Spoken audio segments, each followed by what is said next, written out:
la ilusión de los que perdieron todas las promesas que se van, y los que en cualquier guerra se cayeron. Todo está guardado en la memoria, sueño de la vida y de la historia, el engaño y la complicidad de los genocidas que están sueltos, el indulto y el punto final a las bestias de aquel infierno. Todo está guardado. Ay, me quedaría escuchando. Yo también. Qué hermoso, sí. qué hermoso. Qué hermosos temas hoy, qué hermosos temas musicales, y qué fuerte todo lo que estamos charlando y desarrollando a lo largo de Campanas en la Noche en Espléndida M990. Acordate que estamos de lunes a viernes, desde las 22 horas hasta la medianoche, para hacerte compañía, para contarte acerca de lo que pasó en el día, pero también para permitirnos en esta hora un poquito más de reflexión, hablar un poco más pausado, poder ir de un tema a otro, y no nos podemos borrar tan fácil la imagen de ayer, de la plaza, del 24M, de tanta gente en tantas plazas de la Argentina, sosteniendo, abrazándonos, estando unidos, unidas, luchando para que se enarbole la bandera siempre de la memoria, de la verdad y la justicia, a pesar de todos los intentos que están haciendo para instalar la teoría de los dos demonios y las bestialidades que estamos escuchando y las provocaciones que estamos escuchando por parte del gobierno nacional. Estamos en comunicación telefónica con Mirta Israel, porque cuando hablamos de historia, de memoria, de verdad y justicia, estamos hablando de personas asesinadas, torturadas, de niños robados. Mirta es hermana de Teresa, víctima de terrorismo de Estado, Teresa. Mirta es una gran militante por los derechos humanos, feminista, integrante de Actrices Argentinas, de Unides por la Cultura, y una mujer que en lo personal admiro profundamente. Mirta, buenas noches. Hola, ¿qué tal? Buenas noches. Gracias por atendernos. Acá estamos con Gise Aldeco, tratando de reconstruir un poco lo que sucedió ayer, porque no fue una marcha más. Siempre las marchas son distintas, siempre el 24M tiene un color diferente, más allá de lo que nos une. Pero ayer fue una marcha diferente. Sí, ayer fue una marcha grandiosa, además mucho más grande que el año pasado. Realmente reconfortante en estos momentos, con un gobierno no solo negacionista, sino que reivindica a los asesinos, a los genocidas. Así que fue un encuentro que nos renueva la energía, ¿no?, para seguir esta lucha que tiene ya más de 40 años. ¿Qué te pasa a vos cuando escuchás al presidente o a la vicepresidenta en este contexto, o ves el video? No sé si lo viste, el video que publicaron desde el gobierno nacional, siendo hermana de Teresa, víctima de terrorismo de Estado. No vi el video para no darle más vistas. Claro. Pero, digamos, no necesito escucharlo para saber cuál es su pensamiento, que lo hemos escuchado durante la campaña, que lo venimos escuchando desde hace años. Villarroel visitaba a Videla en la cárcel, así que sabemos quién es, y también sabemos el pensamiento de Milei, sabemos quién es Bullrich, ¿no? Que supuestamente estuvo del otro lado, ¿no? Claro. Así que sabemos quiénes nos gobiernan. Acá creo que ellos también deben saber que de este lado hay resistencia.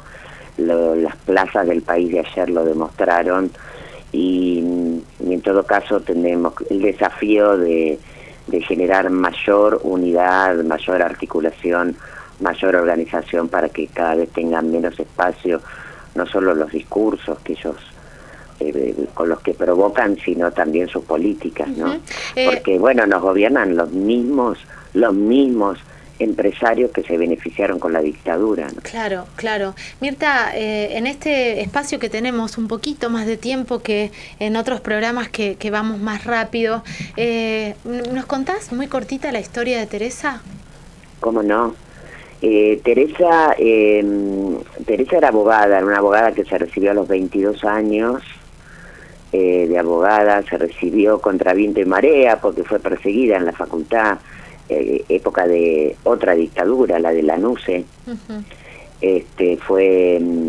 La suspendieron durante un año en la facultad por cuestiones políticas, la suspendió el rector, que después fue ministro de Justicia de Viola, claro, en la dictadura militar. Y entonces Teresa tenía una impronta bastante particular durante todo ese año que no pudo ir a la facultad ni a cursar ni a dar materias. Se la pasaba en casa estudiando las 14 materias que le faltaban de la carrera, y cuando pudo volver a la facultad al año siguiente rindió todas las 14 materias juntas. Claro. Y se recibió a los 22 años de abogada. Esa era Teresa. Y al momento de su secuestro, que fue el 8 de marzo del 77, el Día Internacional de la Mujer, Teresa era abogada de derechos humanos, abogada de presos políticos, era parte de la comisión jurídica de la Liga Argentina por los Derechos del Hombre, se llamaba así, ahora por los derechos humanos.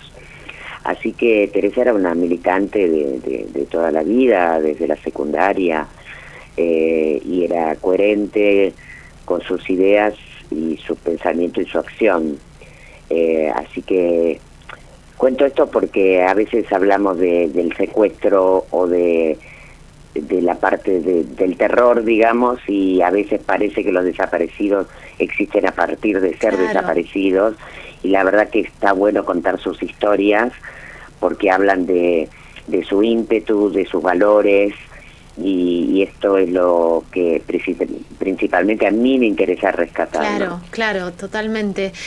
Mirta, no puedo dejar de linkear el horror de la dictadura con lo que pasó con la integrante de la agrupación Hijos.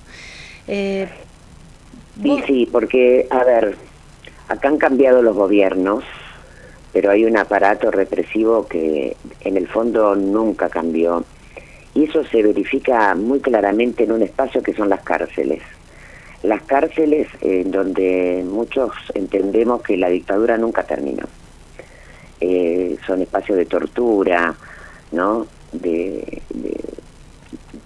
Terribles, y ahí siguen operando de la misma manera. Y creo que venimos de años también de que se continúa con el gatillo fácil, que además después lo valida la justicia.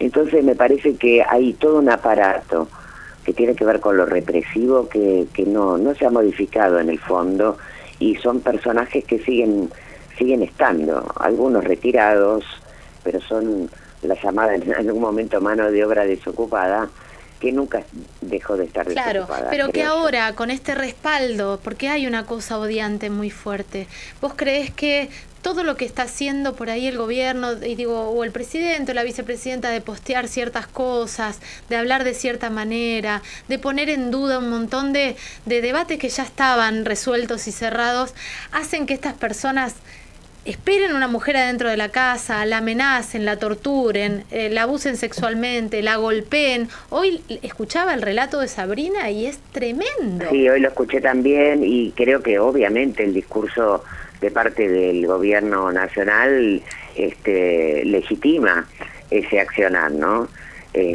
Además que Milei dijo que nunca pasó lo que pasó. Uh-huh. Pero lo mismo dicen con la dictadura, ¿no? Siguen negando. Entonces, por supuesto que ese discurso lo legitima también las represiones últimas que hubieron en Congreso. Claro. Ellos vienen a legitimar esa historia, y vienen a aplicar un plan para arrasar con todo, y para eso saben que se van a encontrar con resistencia, y yo creo que también ese accionar implica el miedo de ellos. Uh-huh. Cuando alguien se arma tanto, cuando alguien se pone tantos escudos y tantas armas, es porque tienen miedo. Uh-huh. Yo lo veo al revés, ¿no? la medida en que ellos ponen eso en la calle habla de la medida de su propio miedo, ¿no? Totalmente. Y entonces eso a mí me fortalece en un punto, me parece que es bueno mirarlo desde ese lugar, pero creo que la respuesta ayer en la calle frente a eso, con lo que quisieron inculcar el miedo, como las amenazas a Teresa Laborde, bueno, todo eso justo previo al 24 de marzo, habla de un intento de bajar la participación de la gente en las calles, cosa que no se logró. Muchos colectivos culturales, Unidos por la Cultura, Cine Argentino Unido, el cine estaba muy presente, bueno, muchas agrupaciones, pero mucho en defensa de la cultura. Es que viene habiendo un ataque a la cultura inédito. Sí. Inédito, realmente yo creo que no hemos vivido, salvo en la época de la dictadura, ¿no? Con la quema de libros, con incendio del Picadero, no hemos vivido hace muchos años un ataque a la cultura de la magnitud que ha alargado este gobierno, ¿no? Desde antes de asumir. Y entonces ahí, bueno, hay que pensar cuál es el desafío, además de defender todos los institutos y demás, y poder romper con el discurso de mentiras que dicen respecto de eso. Creo que hay que profundizar el tema del rol de la cultura en la construcción del pensamiento crítico, de la politización de nuestro pueblo, no de la partidización, sino de la politización, claro. Porque es verdad que creíamos que había temas que estaban resueltos y parece que no, porque yo entiendo que la memoria es una construcción permanente, claro. Porque un pibe que no vivió esa época no tiene por qué saber, y si uno tuvo una transmisión de sus padres no tiene por qué saber, y ahí hay un gran desafío que la cultura tiene que asumir y el conjunto del movimiento popular tiene que asumir. Totalmente. Mirta, te agradecemos mucho esta charla, te mandamos un beso grande desde acá.